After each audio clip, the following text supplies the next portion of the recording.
வணக்கம்ப்பா.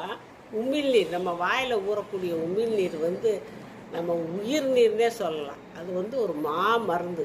அந்த இது தெரியாமல், அதோட அருமை தெரியாமல் அடிக்கடி எச்சியை துப்பிக்கிட்டு இருப்பாங்க. அப்படி எச்சியை துப்பவே கூடாதுப்பா. அந்த உமிழ்நீரை நம்ம முழுங்கிட்டே இருக்கணும்.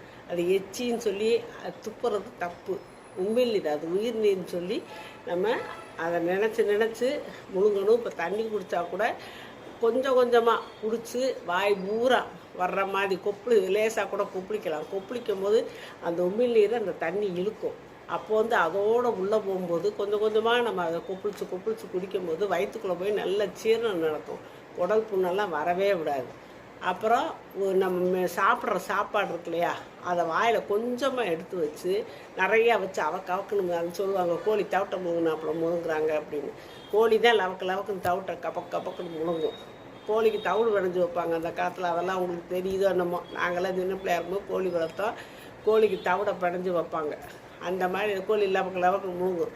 அந்த மாதிரி முழுங்காமல் நம்ம மனுஷர் எப்படி சாப்பிடணும்னா, கொஞ்சமாக எடுத்து வாயில் வச்சு நல்லா மென்று நம்ம சாப்பிட்ற உணவு அப்படியே கூலாயிடணும்.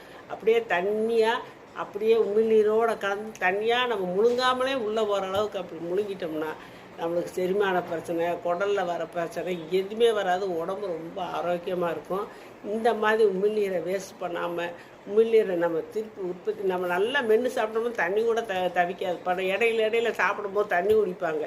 அப்படி குடிக்கவே கூடாது. மென்று சாப்பிடும்போது அதிலே வாயிலே நல்லா நீர் கரைச்சி ஊற்றிக்கிறது. அப்புறம் எதுக்கு தண்ணி? அப்படி குடிக்கக்கூடாது. அரை மணி நேரம் கழிச்சு வேணால் குடிச்சுக்கோங்க. ஒருவேளை ரொம்ப காரமாக இருந்துச்சு, கசப்பாக இருந்துச்சுன்னா இவ்வளோண்டு ஒரு சின்ன மடக்கு வாயில் ஊற்றி நல்லா கொப்பளிச்சு அதே உமிழ்நீரோடு குடிக்கலாம். அதனால் உமிழ்நீர் உயிர் நீருங்கிறத மனசில் வச்சுக்கோங்க.